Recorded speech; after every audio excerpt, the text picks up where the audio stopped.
डेढ़ उम्र में सास की शादी। रेशमा आज बहुत खुश होती है। आज उसकी शादी को पूरे 10 साल हो जाते हैं। घर में खुशी का माहौल होता है और इसी खुशी में रेशमा घर में तरह तरह के पकवान भी बना रही होती है। इसी बीच रेशमा की पड़ोसन उनके घर आती है और उससे कहती है, क्यों रेशमा, आज घर में बड़े पकवान बन रहे हैं, कुछ खास है क्या आज? आज ही के दिन मेरी शादी हुई थी और आज मेरी शादी को पूरे 10 साल हो चुके हैं। अच्छा, शादी से याद आया रेशमा, क्या तुझे पता है हमारे पास वाले ही एक गांव में 70 साल की एक बुढ़िया औरत अपनी दूसरी शादी रचा रही है। क्या 70 साल की बुढ़िया औरत की दूसरी शादी? अरे जिस उम्र में लोग पूजा पाठ करते हैं वो बूढ़ी औरत रंगरलियां मना रही है। इतना ही नहीं, सुनने में तो ये भी आ रहा है कि उस बूढ़ी औरत के 2 बेटे, बहू और 4 पोते पोतियां भी हैं। तौबा तौबा, सच में जमाना बहुत खराब आ चुका है। कोई शर्म लिहाज नाम की चीज तो बची ही नहीं इस दुनिया में। हमारे परिवार के तो ऐसे संस्कार नहीं है। रेशमा, जमाना बहुत आगे निकल गया है। आजकल क्या बच्चे और क्या बूढ़े, सभी पर एक जैसी जवानी छा रही है। हमारे लिए तो ऐसा सोचना भी पाप है। वैसे कब है उस बूढ़ी औरत की शादी? आपको कोई जानकारी है क्या?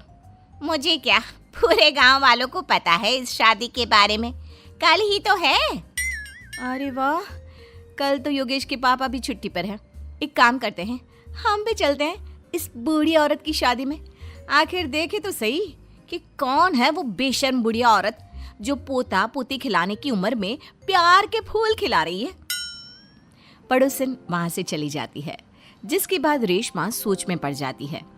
शाम को जब रेशमा का पति अमित घर आता है तो वो रेशमा को हैरान परेशान देखकर पूछता है, क्या हुआ रेशमा, आज बहुत परेशान सी लग रही हो? कुछ खास नहीं, एक बुढ़िया औरत के बारे में सोच रही थी। कौन सी बुढ़िया औरत? रेशमा अमित की ओर देखती है और उसे बताते हुए कहती है, हमारे पास वाले गांव में ही एक बूढ़ी औरत है जो अपनी उम्र के आखिरी पड़ाव में अब लव अफेयर कर रही है और कल उसकी शादी भी है।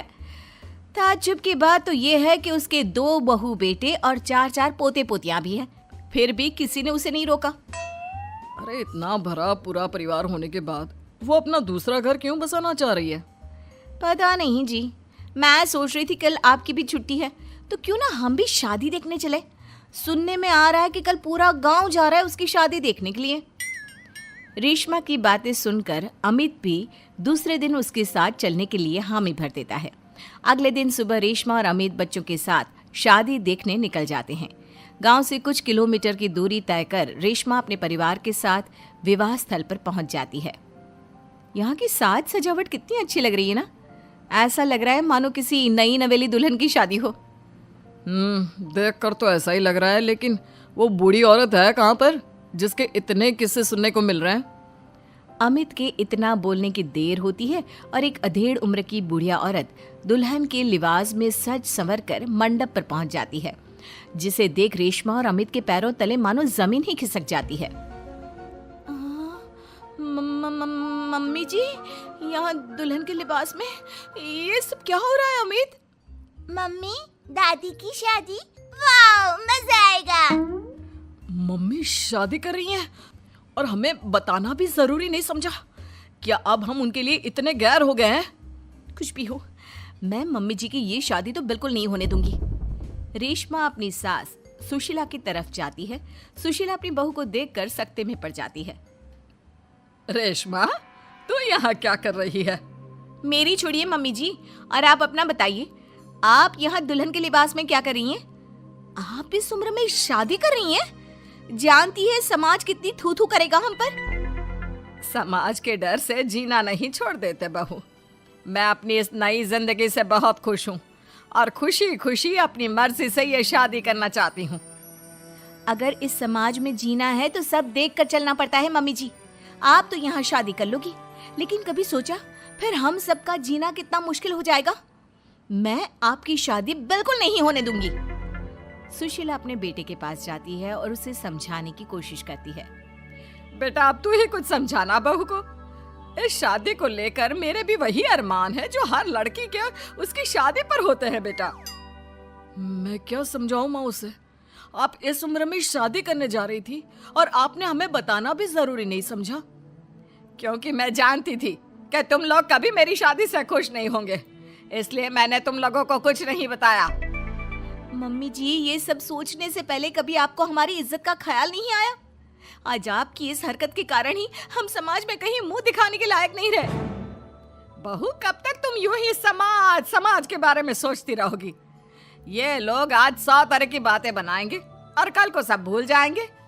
क्या इनके डर से मैं जीना छोड़ दूं?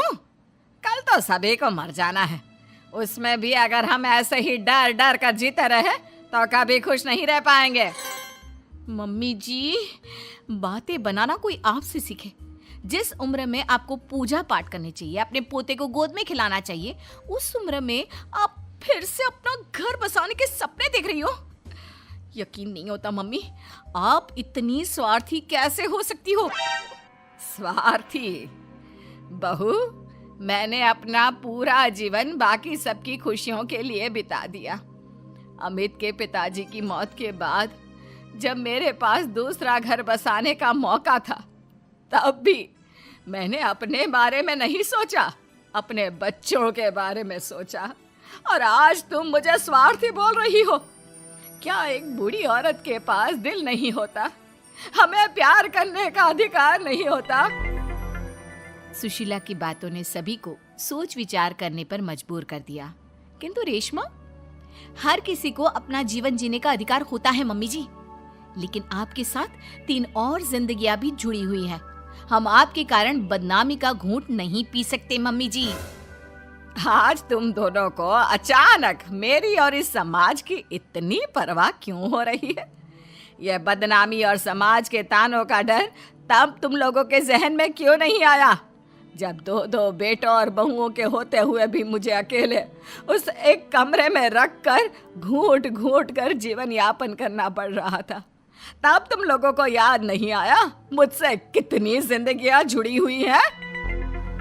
सुशीला की बातें सुनकर रेशमा और अमित अपना सिर झुका लेते हैं। उन्हें अपने से हुई गलती का एहसास हो जाता है, लेकिन अब भी कहीं ना कहीं उनके दिमाग में लोग क्या कहेंगे ही चल रहा था, जिसके डर से वे खामोश होकर खड़े रहते हैं। तभी सुशीला जी आगे कहती हैं, ठीक है, अगर तुम लोग नहीं चाहते कि मैं फिर से विवाह करूं और अपने नए जीवन की शुरुआत करूं, तो मैं ये शादी नहीं करूंगी और साथ ही ये घर छोड़कर भी चली जाऊंगी। फिर ना तुम लोगों की कोई बदनामी होगी और ना ही कोई तुम्हें आकर ताने मारेगा। सुशीला की बातें सुनकर रेशमा और अमित दोनों सोच में पड़ जाते हैं।